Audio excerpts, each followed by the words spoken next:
content is king. I don't believe that you can produce too much content because there's all these filters and things like that. And if you put enough out there, more people will see it.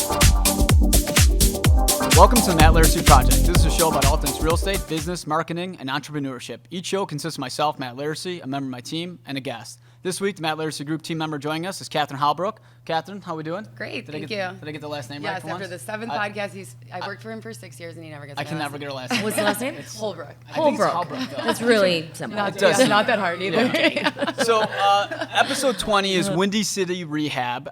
We have Alison Victoria on the podcast here, which we're super pumped about. You're from Chicago. Born and raised, yeah. I grew up in the John Hancock. No so on the kidding. 45th floor, yeah. Wow. Yeah. So, was your family originally from Chicago too? Yeah, or? so my mom and dad are from Detroit. Okay. And so my dad's like Mr. Chicago. I mean, he moved to Chicago to be an FBI agent, and then he was a public defender and a federal judge. So like my dad's been here for a very, very long time. But yeah, they both moved here and had badass. 4 kids in the Hancock. So what was there something in Chicago that made you want to get into like interior design? Was there some sort of influence for you there? Or? So, I mean, I would say like growing up, I always loved architecture. So my dad would always take us driving around Lakeshore Drive, and I'd always look at like the brownstones and the graystones and just the history. And I always remembered wanting to live in one of them. Yeah. So I think that I mean, I just stared out the window as a little girl, and you're like, wow, I want to be there one day. It's beautiful. To kind of evolving with like my mother loved designing, so whether it was like my outfits, or Ashley, or like my bedrooms or window treatments. So my mom was very into design, and I always knew I was. I mean, I would redesign my room with my sister, mainly just to like try to separate us more. How do I build a wall? I mean, you grew up in Hancock though, so that's pretty like an architecturally significant building in the city. I mean, it's one of the probably 3 main buildings people could talk. Although I don't think they're going to call it the Hancock anymore, but they are going to, and I'm going to. Yeah, I mean, it's kind of like the series. That's it's Marshall Fields. Yeah, exactly. And that's about it. Yeah. So what about like TV? So how'd you get started in TV? So it was very, very random. I was doing design and had always been doing design. I had my own firm. I was designing here in Chicago. So I actually moved to Vegas when I was 19. Wow. I went to UNLV, and then I, right out of college, started working for a home builder. This was during the boom in Vegas. Yeah. So we were, building nonstop, $1 million, $2 million homes, 30 a month, like from the ground up. And then the crash happened? 'Cause Crash Vegas happened. Was crushed by the crash. Vegas got crushed the worst, and I believe that like, I hope there's not another one, but you know what I mean? I don't think they're going to get hurt as much. But we got killed. I mean, Vegas is coming back with a vengeance. Oh, I got killed. Yeah. I bought my house out there 30 days before the crash. Wow. And I bought it at the top of the market. Oh, my God. So, like, how many years now? It's been Do you still have the over house 10 out there? years. Still have the house. Thank God. Most people had to file bankruptcy or short sell or whatever. Were you renting it out? Or No, I just kept it, and just was very smart with my money versus everyone else who was like fly-by-nighters with like real just- estate or loan officers, Right, driving 10 cars, Right. I mean, it was like The Big Short. It was exactly that. Yeah. So I'm getting away from the subject, but Right, so you went in Vegas and then... I went Vegas, and then I came back here because I was trying to get into design here, so I got a lot of big clients, Right. and then the market crashed. So all of a sudden, I was in a magazine, which is full circle now, owning one, and somebody did a feature on me, and the president of one of the hotel casinos out there read it and said, we're doing a $130 million expansion, we want you to do it, moved back, and then was there and kind of pitched myself as the director of marketing. They were outsourcing their ad agency. I'm like, let me bring people in, let me do this and So were save you money. back there full time then? Full time. Okay. And then I got a random email while I was the director of marketing and creative director at this casino, which I was like, Which what? casino was it? It's the Silverton Casino. Okay. So it's a local casino. Yeah. Is that on the strip? It's not. It's off the strip, yeah. There's like millions of them. There's so many off the strip. And the It's like a local big level's so different, Yeah, the locals don't like the strip. They go to Right. places It's like where us. you're We're at. not always on Michigan Avenue. Right, You know I don't what go to Navy Pier often. No. I do, but Yeah. Oh, wow.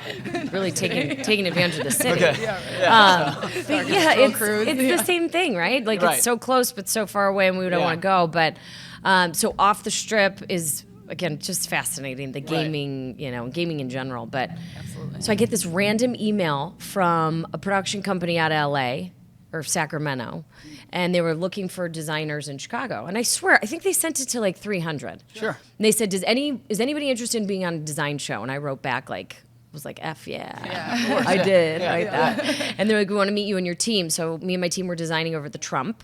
So I was doing a unit for a client. Yeah. They came in and met my team, and they were like, we love you. You got the job. I'm like, what does that mean? What's next? What does that mean? They go, we want you to be a ghost designer on a show on HGTV. Didn't know what that meant. They said, for the most part, this is what it is. Ghost designer is someone who gets paid nothing, practically nothing. Okay. You do all the design work, you're not on television, and you don't get the credit. Awesome. I was like, Sounds I'll Sounds take like it. the greatest I'll job of take all it. time, Yeah. right? Guess what? Most people would be like what you guys just said, like, no way. Well, why not? I was like, done. That's your foot in the door. And for me, it's like even when I speak now, it's like everything's a stepping stone. In the beginning of your career, say yes. Right. Learn. And so I said yes, and I designed for the show called House Crashers. And so I did all the work, and then they were like, listen, we don't put the designer on TV, but we want to put you on TV and kind of see how you do, given the fact that you're pretty much the contractor anyway. Right. So I did it. I was a nervous wreck. I was going to like puke for 2 weeks. Yeah. I'm like, I've never been on camera. I did it. And then like 4 days later, they're like, we want to put cameras on you in Vegas and like follow you around and see your life.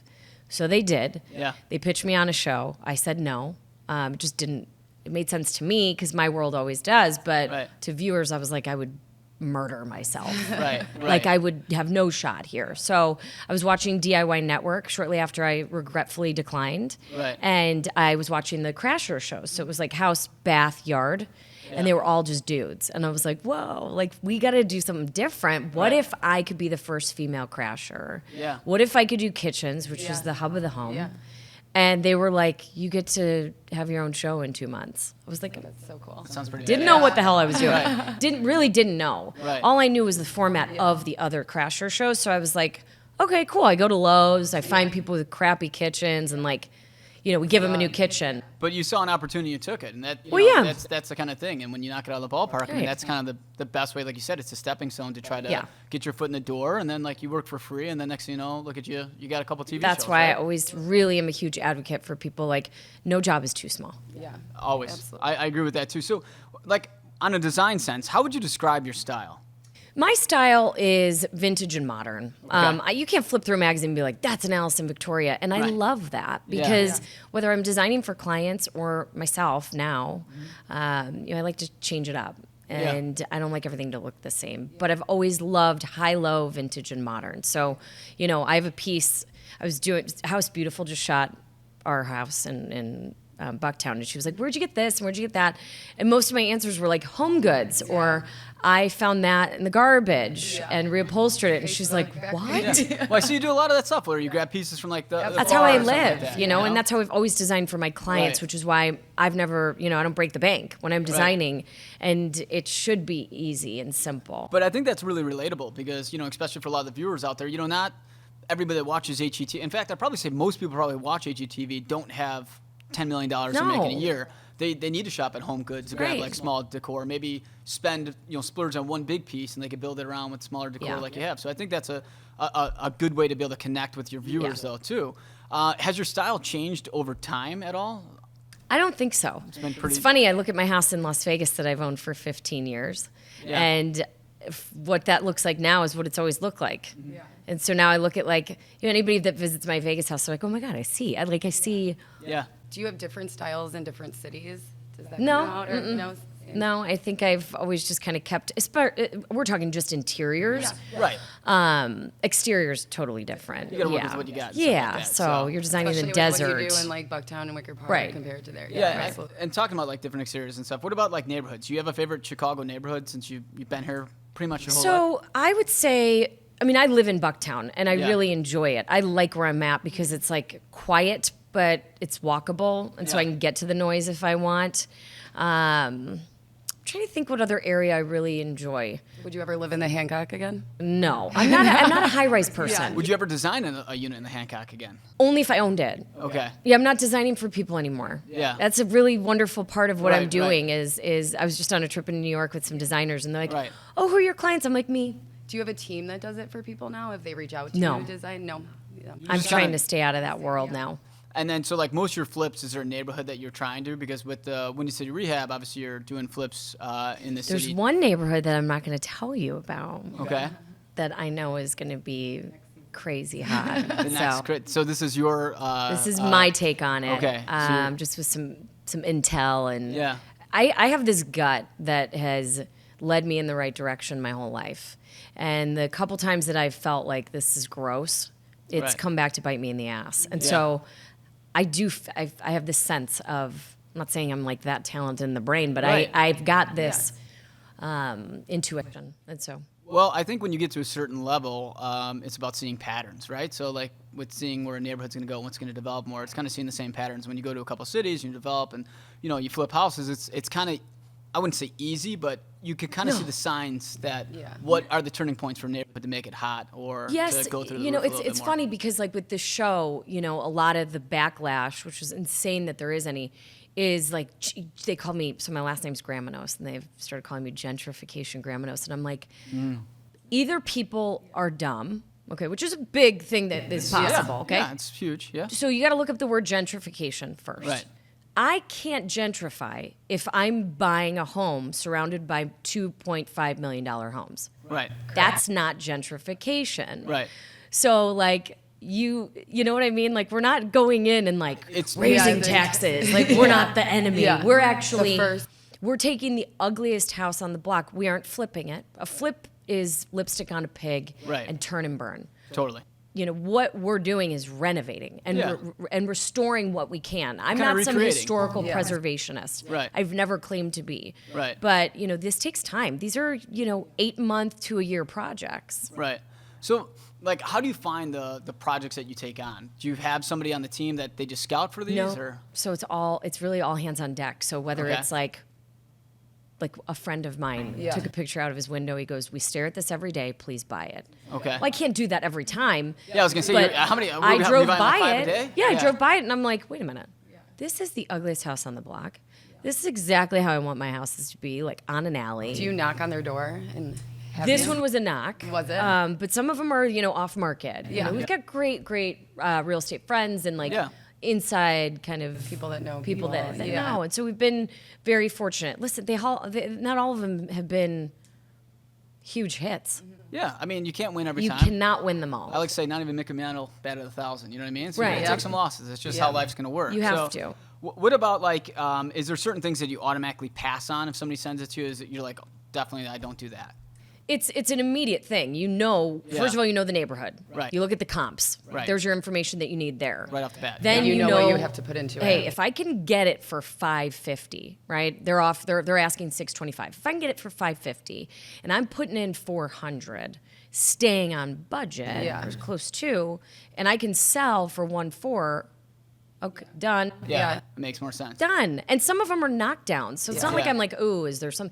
If there's something to preserve, sick. Yeah. If there isn't, I want to knock that down. Yeah. If there's no history, then there's no story. Yeah. Right. So talking about that and like knocking down, like you were in Vegas, which is probably hot, but some of the best consistent weather there is. Yeah. How much has the Chicago weather played in the fact of like maybe hurting or helping you guys in these like turnarounds that you're doing with the property? So I think it's huge, as you guys know. Yeah. I mean, think about it. It's just as simple as when it's pissing down rain, All day, every day. can any of my guys work outside? Yeah. No. Yeah. More so, we're just worried about what's leaking, or is it? Yeah. Which happens to us, like in All final the time. walkthroughs. I think the Chicago weather has gotten just consistently worse, and so especially later into the year it's too. killing. And it's not. Let's look at this. It's killing my business. Yeah. Right. But it's killing my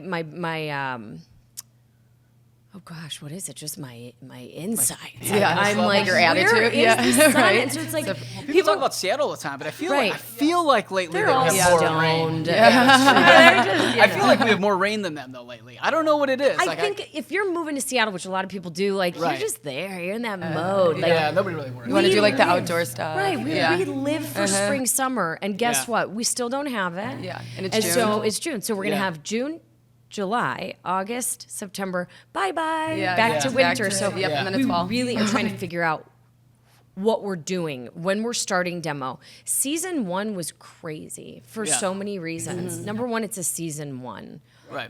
That's a huge risk in itself because you're what I did. So my show Kitchen Crashers, I was placed into a role. Right. This show that I created was to create a show around my world. Right. And so you're gutting homes in the middle of fall, and your really important work is happening during winter. Right. That slowed us down big time. And not the best winter either. No. Yeah. So the way that I've tried to do it now is like we demoed, starting a month ago. Right. So we're going to find ourselves like under roof by winter. Right. That's the goal. That's ideal. Learning Now- along the way. Yeah. What about when you're doing these homes and stuff like that? Because a lot of, Chicago, especially in Bucktown and some of these other streets have like really like historic societies that like, are trying to preserve the Yeah. buildings. Do you come up against any feedback about like changing them, or have you had any difficulties with that? Not difficulties, but just the regular barriers. Right. We've had 2 historic landmarks. So going through landmark is one thing, especially if you're dormering up, Right. making sure that you're not going to see the addition from the street side. Cornice, like the cornice on one of my homes fell. And so that was a $25,000 expense to restore, meaning to remake the original. Right, to make it look just like it. But Conrad Roofing is ridiculous. I mean, they're creating these every single day where they'll take something from 1905 Right. and recreate it out of metal. So, That's awesome. Very cool. yeah. So what about then, do you have to do certain styles to try to match that historic architecture in Chicago? I or is it- try. Like when I go and find Yeah. these architectural artifacts, I'm always trying to find within the year that this house was built. Not the exact year, but within Somewhere 10, near there. 15, 20 years. Yeah. Pretty much, I would say, for the most part, 95% of the homes that we get into have been completely just stripped of all of their history. Yeah. So it's not like I'm going like, oh, look at this fireplace. Like, we've got to restore it. There isn't one. So you're trying to recreate the style that was there, but maybe add like more of a modern touch to it. Not at all trying to recreate the style that was there. Just Yeah. trying to put my own stamp on kind of what I think I want this home to look like based Right. on what the exterior looked like. Do you Yeah. ever keep anything from the houses? Yeah, Like if to there's use to something other to stuff? keep, Yeah. Sure. If there's something to keep, I keep. If there's light fixtures, if I can reuse it in that house, fine. Yeah. Yeah. If I can sell it, fine. And if I can use it in a different home, cool. Or keep it, yeah. Has there been, what's been like maybe your craziest project you've done in Chicago? So they're all crazy. They just are, just because of what we're doing. nature of the business. Yeah, I mean, and Yeah. I think, 10 a year this year is crazy. 14 last year, that's crazy. So I would never say that there's one that is, because all what we're have some. doing is crazy. Yeah. Is there a difference that people see like when you're doing these on TV compared to like what's happening behind the scenes, or is this like 100% like accurate? The thing that when people say that they love the show, I put on my hat of the creator and then the executive producer, where I go, thank you. Right. And I take myself out of it being on air, Right. This is a good show. Yeah. And it's Right. a good It's show real. because being part of HGTV for so many years and knowing what programming looked like, but also knowing the business, I knew what the truth was. And so Right. I created Windy City Rehab to show the truth. And whether people, it's funny because I do read the feedback. I enjoy it. And Yeah. I love all of it, the good and the bad. Yeah. But the best part is like, this show has too much drama. Those people shouldn't watch it, but they still do. Right. And they don't want to watch it because life has so much drama. Yeah. And they want to escape it. And so they like the cushy mushy ones, which is cool. Right. Yeah. That's just your thing. But the drama isn't created. The drama is, and that is real life. Yeah. And Right. that's why I'm almost 100% gray and, It's a lot of stress. I mean, Yeah. you don't anticipate a $20,000 project out of nowhere because, pipe burst or something like that. That's just No. how it works, unfortunately. That's the nature of the Right. game. And that's why not, in our world, I can't tell you how many people we come across that think they want to be like a flipper or do something like this, and like it's easy, or they want to get in the We have a lot of business, or agents they tell business, us, like, yep. yeah, you work a couple hours a day, and then you take a lunch, Hey, and for that's some it. people, You that's get, how you they get do to it. make your own Yeah. schedule, right? Some I love people that. that do this business definitely Correct. don't work so Yeah. hard. What about a brand? So, how were you able to build like this empire that you built? Because you went from, like you said, interior designer in a hotel to now having, numerous TV shows. Is there any, secret sauce you did, or is it just kind of pure hard work? I think pure hard work. I think, Yeah. I hear people say, like, you're so lucky. I'm like, no, actually, I got lucky once, and then I worked my ass off. Right. And so for me, it's like, I'm constantly multitasking and trying to figure out how to tie my world into other parts of the business. And so, whether it was buying a magazine and how that World Sophisticated Living magazine ties into sophisticated living that we build every day from the ground up, or, my line of kitchen hoods that's coming out soon, or partnerships and licensing deals with people where it's organic. And so building a brand to me has always been being true to you, yourself, because in TV land, you can get a lot of people that come at you and say, hey, we want to partner with you. And so when I was on Kitchen Crashers, there was one brand in particular that was like, we want to pay you like a lot of money and you're going to do this commercial. And I was like, no, just not me. I don't eat pot pies, and like, probably wouldn't work. So, it's like when I watched the commercial with Shaq and the Buick, and his like knees are touching the roof, and he's like, "Oh, I love the Buick." You do? Yeah. You drive this every day? Right. So for me, it's like I want to be authentic, and I want to be authentic in the programming that I'm producing and putting out there to the public. A lot of P's there, but I also really want to be super transparent about what I wear, where I shop, what I use. Am I really doing that? And if I am, then those partners could be advertisers. Right. And, and me, designing kitchen hoods all of a sudden led to a partnership with the best, range hoods. Yeah. So for me, it's like, stay true to yourself. If you want to get into footwear, great, start designing them. Because you think that this is what's missing in the market. If, you want to get whatever it is, like, how do you expand your brand? And I really do think about it in the way that, like, when I was my first couple jobs, like, I was a hostess at a restaurant. Yeah. And I would watch people in the business go from, like, a hostess to a bartender to a waiter, and, like, that's how you learn it. Right. Get your hands on everything. Become indispensable in your world. And Patience was never my strength. Yeah. But you know what I'm saying? Well, you got to work from the Absolutely, bottom and start up, because you Absolutely. can only know how to do everybody else's job if you've done them yourself, and people are Bingo. going to respect you more for it because you did it. Yeah. I mean, I think what you said about being authentic is big, because you do see a lot of people, especially not only a celebrity or anything like that, but just normal people that They'll put their name on everything. The general consumer can read right through it if you're being fake. Yeah. And I think it makes you unrelatable when they know that you're kind of like trying to fake it or just trying to make a couple bucks off. And I think it's really important, like you said, to try to be a little bit more true to yourself, because I think people could relate to that more. What about social media? Has social media influenced or changed your brand at all? I mean, you have 90,000 plus followers, which is Yeah, on amazing. Instagram and like 150 on Facebook, and it's been crazy. And but it was growing over time, and so I would say that my Instagram grew the most, because I was at like 110 before. Yeah. But with all the algorithms and stuff, they're just not Constant allowing changing. you to like get through. But I went from like 40 to 90, and that's a big jump. If you get too many too quick, they start knocking them off because they think it's fake, No, So, they have to be fake for them to get them out. Right. So unless you're buying, you're not losing. Yeah. I don't know. I would say that the way that's changed me is just the amount of money I get per post. Yeah. That's it. Now, do you manage your own, or do you have? I have an somebody agent you have who's somebody been with me the whole time. He's Okay.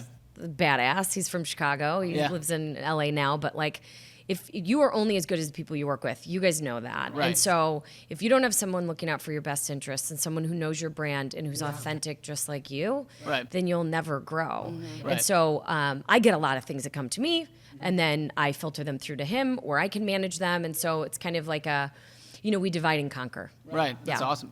What about on a personal basis? Has TV affected your personal life at all? Yes. In what way? So when I did Kitchen Crashers, I mean, you go from being someone who people don't recognize to someone that people recognize. Now you're getting stopped in the street. Yeah, and so it's really great. Right. I'll never forget the first time. I mean, it's just exciting because you're like, people like this and they like me, and I didn't think I was going to last one season on Kitchen Crashers. So that was awesome. So are you still taking it for the point where like you really like it, or are you ever like Saturday early morning and you get stopped at a Starbucks and you're like, fuck? No. So I will say that the one time that I didn't like it was like, I really just wanted a moment with one of my friends. I just wanted to like chat with her and like grab a drink.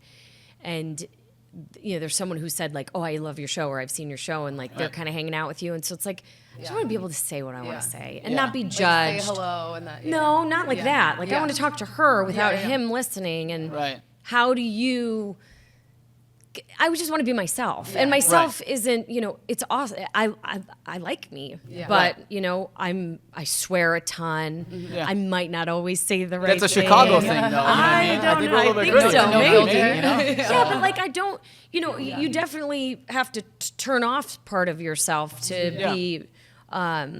In public, but I also I don't wear that hat all the time. Like I'm not walking around like I'm a celebrity. I forget most of the time because I'm living my real life and TV is watching. Yeah, so you're being authentic to your brand, kind of like you were saying before. So you're really true to yourself, but maybe every now and then you just want 5 just to be able to kind of chill back and kind of be yourself without having I love when people, or if I see on social that they're like, I saw her in an elevator and I didn't say hi. I'm like, why? Say hi. Like I love anybody who's supportive and awesome, and even if you've got nasty things to say, I love you too because you're crazy. Well, sometimes the people who have the nasty thing to say are some of your biggest fans because they watch you the most, right? And they care. They're not turning it off. So we have what we call the Fast Five, where our co-host Catherine here asks you 5 questions about what's to do here. I got them. All right. Okay. What Do is I the have to best- be fast in answering? Because I love You don't that. have to be, but you can I'm be. very fast. with things, yes. What is the best piece of advice that you have ever received? It was in a book, and it was feel the fear, have the doubts, and go for it anyways. So got that tattooed on myself. Come on. Not really? the whole thing, just feel the fear. Okay. I was gonna say, it's way a long, too- that- what that's a book is long that? one. It's called The 6 Secrets of Six-Figure Women. Interesting. It's a great book. All right. This is Matt's favorite question. is. Do you love to win or do you hate to lose? There's no wrong answer here, so I would say that both. Yeah. I know it's not about winning and losing, Yeah. but I know it's about integrity, and I know it's about honesty, and so, Yeah.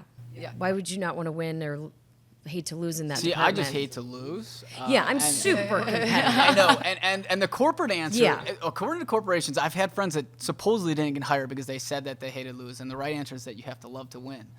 Yeah. I don't know. That's why I say it's my Good, then I favorite answer. sort of Yeah. won. Okay, Yeah. all right, good. Yeah, you said both. Yeah. Who is your biggest hero? My biggest hero, somebody I know or don't know or doesn't, Doesn't matter. matter. Yeah, Yeah. just whoever's the biggest hero to you.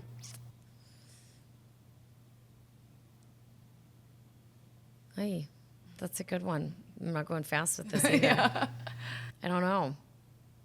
We could. We can come back to that. Yeah, one. we'll come back. Okay. We'll come back. Pass. Skip. Okay. Pass. Yeah. If you can have one superpower, what would it be? Okay, so the one I've always said is terrible and evil, so I can't say great. that one. Eavesdrop. That's the best way to have. You really want to hear it? Yeah, of course. It's not like a helpful one, so I would be a villain. That's fine. I would want men to get their periods. Ooh, man, that would be. like that. Yeah, yeah. You've been jamming the background last night. very, That very like, much- I just felt 100%. like weird all of a sudden. very much the villain. Like already, he's like, Listen, it's not I don't well know if I like received. this. It's not well received when I say it, Yeah. but like, think about it, ladies. 100%. Yeah. You guys think we're crazy? No, Yeah. no. Yeah. It's not We're that. crabby. We're having a It's bad not day. that. It's not that. Yeah. And don't use that word, crazy. Okay. Yeah. Yeah. Not at all. He's like shutting up Yeah. now. I don't want that to happen to me. That's all. So. Let's hope that my superpowers don't work. Yes, I don't know. Yeah. Right. Okay. And last one. What makes you Chicago? Well, first I would say my accent. I mean, I right. went back to Vegas and I lost it for a while. Yeah. And then it came back. Yeah. Definitely my accent. And I would say, I would leave it there. Yeah. I just think, because it's like, Chicago's very diverse, you know? We are. It's I like, feel like we're gritty, though. You know what I mean? We're gritty, like you said. That if we you swear can often, survive you this know? weather, Yeah. you're a badass. Yeah. That's kind of how I feel. You know? Yeah. So where can people find you, and what would you want to plug? So obviously, you know, the next season's coming up. I'm doing a new show called Rock the Block this summer. So I'll Okay. be out in LA in July filming. Is it on and it will be HGTV? on HGTV. It'll be 4 1-hour episodes. This starts airing in October. Awesome. And competition show. Hello. Awesome. So I'm Yeah. going to win. And then there's someone's going to win. Yeah. I'm going to win. Yeah. And what else? I mean, honestly, it's What just about your kitchen patience. hoods? You got The kitchen hoods are coming out, I would Okay. say, fourth quarter. Okay. And then I just have very cool partnerships coming up that I can't discuss right now. that I'm But beyond we'll be excited. On the lookout for them. Yeah, they'll be on my social. I actually took a month hiatus from social. Okay. And so I don't even want to go back. What? Yeah, I'm freaking out a little Probably bit. get Just so much because more done in the day. I just feel like Yeah. it has helped me a lot. Yeah. But, but I'll go back. 30 days on Friday. Okay. So, well, but for you. social, Alison Victoria. Yeah. It's, the Alison Victoria, and then on Instagram or on Facebook, Alison Victoria, and Twitter, which I don't like Twitter. Yeah, No offense. I think Let's Twitter's just kinda forget going down, that. Yeah. so. So, I think it's just be patient. People always say when's season 2 coming? I'm like early 2020. What? And I'm like, you build that 10 long? homes Right. at once. Right, and you got to add it and all that All other at stuff, once. you know? Yeah. So, That's just all. be patient. It's gonna be a great season. There's gonna be a lot of changes and good and bad, and so I'm excited. Awesome. Well, we're Yeah. going to be excited to tune in, and Thanks. then make sure to watch our next episode and subscribe to our podcast. Thanks for listening to the Matt Laricy Project. Make sure to subscribe to our podcast, follow us on Instagram, and like us on Facebook.